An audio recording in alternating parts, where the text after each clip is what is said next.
So when preparing to play Warhammer 40k 8th edition, there are some things that you're going to need in order to be able to play properly. First and foremost, of course, is the official Warhammer 40k 8th edition rulebook, which is right here on screen for you. As you can see, it's quite a hefty book, hundreds and hundreds of pages long, although a good chunk of it is just lore from the various races in the game. Also, depending on when you are playing Warhammer 40k, you will need any updates that Games Workshop has put out for the game. Currently, in September of 2018, we have the chapter-approved 2017 edition currently out and available, and so you will need a copy of that because it does provide some updates to the rules in the official rulebook. You will need the official Codex rulebook for your army. For instance, if you're playing the Thousand Suns Chaos Space Marines, you will need the Thousand Suns Codex, like this one here. If you are bringing a combination of multiple forces, you will need the rulebook for each army involved in your force. You do not need to have a personal copy of your opponent's rulebook,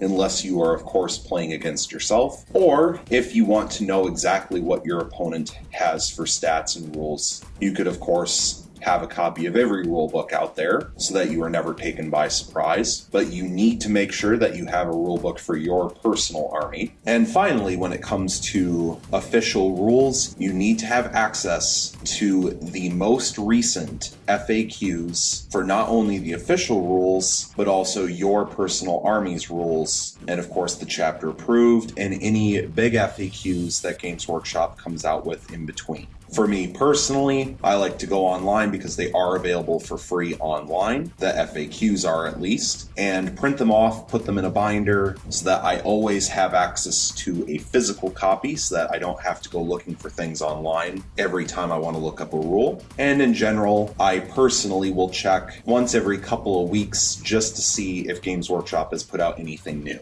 But remember that Games Workshop puts out an FAQ for pretty much everything. So you will need to have access to the FAQ/update for the official rules, for chapter approved, for your personal army, and then of course, within the last few months, they had put out the big FAQ number 1 for 2018. And they probably will be putting out a second one sometime soon after this series comes out. And so the first order of business when setting up a game is to find an opponent and agree on either the power level that you will play to or the points value that you will play to.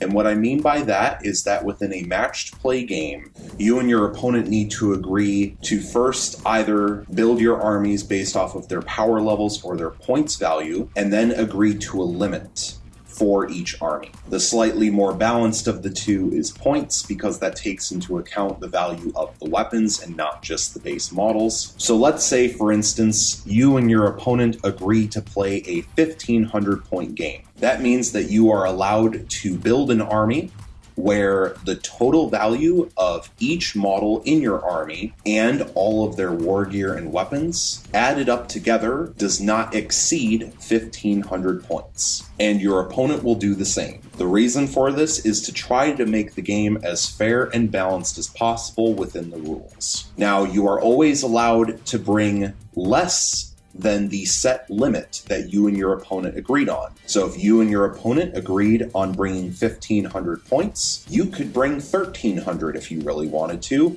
but you would be placing yourself at a disadvantage. So even before you have begun to play your opponent, the game has already started when you begin to come up with your army list, because you have to try to think of how can I fit as many models and as much power as possible into my list without going over the agreed upon limit. Do I bring 2 of these or do I bring 3 of those? That type of thing. Another important aspect of army building within a matched play game is that per the official rulebook on page 212, you will need to organize your army into detachments, as all matched play games use the Battle-Forged Army rules. And under Battle-Forged Armies on page 240, it states if a mission you are playing instructs you to select a Battle-Forged Army, it means you must organize all the units in your army into detachments. An army can include any number of detachments, and you can mix them together however you like. To include a particular detachment in your army, simply organize some or all of your units so that they fit within the restrictions and limitations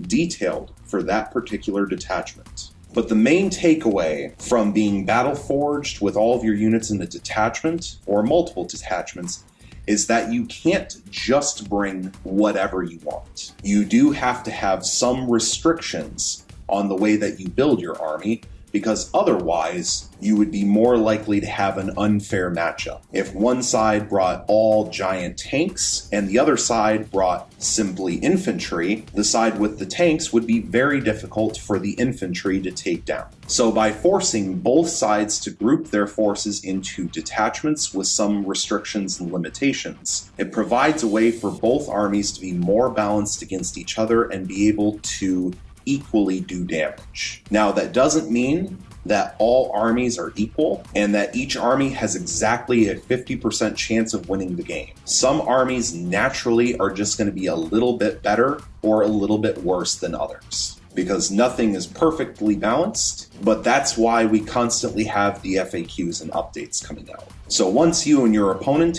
have agreed on what size army to bring, and you have your armies ready to go, the next thing to do is to select one of the many matched play missions available. You can either do this by agreeing with your opponent on which mission to play, or rolling a dice and randomly determining which mission is chosen. And I will not go into the specifics of the different missions, but different missions will have a different goal for you and your opponent to achieve, and sometimes they will also have different mission-specific rules to use throughout the course of the mission, including different ways to deploy and determine who goes first. And so, like I said, I will not be going into specifics here, but when you are playing a game against your opponent, make sure that both you and your opponent are familiar with the mission you are playing and the specific rules involved in that mission. Generally, each mission will tell you how to set up and deploy your armies onto the battlefield, which typically is a 4-foot by 6-foot board, just like this board here.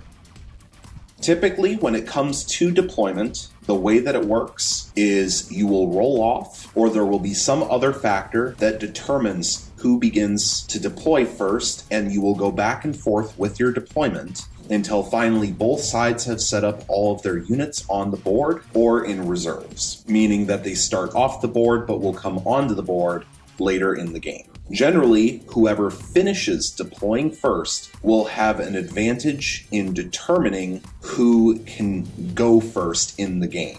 And typically, whoever is determined to go second will have a chance to seize the initiative, which means you roll a dice, and on a roll of a 6, you seize the initiative, and then you go first instead of going second, which can be important because going first means that you can make the first strike and potentially secure first blood. And before we go any further, there are 2 terms that need to be defined.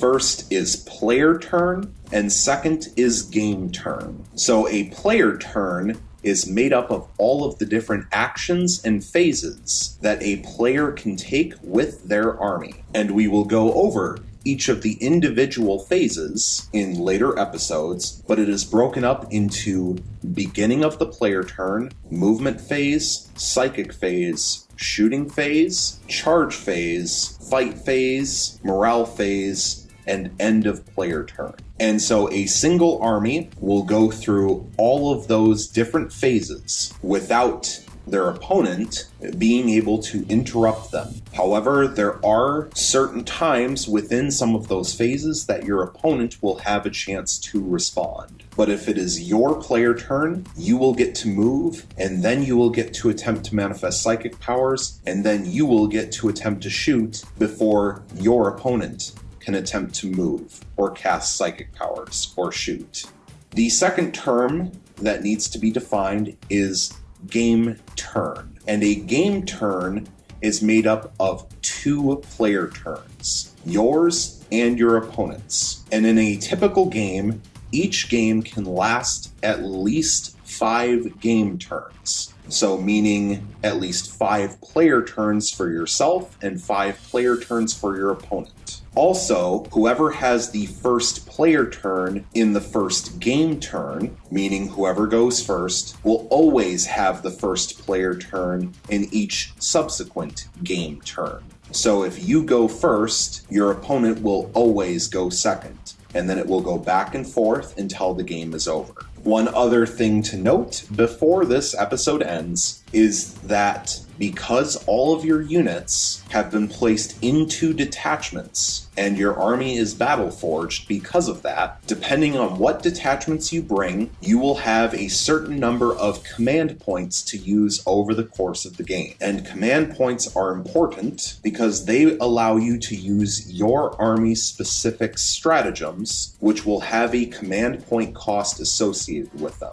Two things to note is that your command points are limited. Generally, they do not regenerate. Some armies may have a special rule to allow you to regenerate command points, but typically they are limited and they will not be regenerated. Secondly, when using stratagems in a matched play game, you can never use a stratagem more than once per individual phase. So let's say in my movement phase, I can never use a specific stratagem more than once. Now I can use as many stratagems as I want as long as I have the command points for them, but I can use each stratagem only once a piece in a phase. However, at the beginning of the game, when setting up your army, there are certain stratagems that are used in deployment, and those stratagems can be used as many times as you want, as long as you have the command points for them. And so that is a basic overview of the setup and deployment of a game of Warhammer 40k. I fully understand that not every single nuance was explained fully, and so there may be questions that you have. And if you do have questions, please leave them in the comments down below. I hope you enjoyed. Thank you so much for watching, and stay tuned for the next one.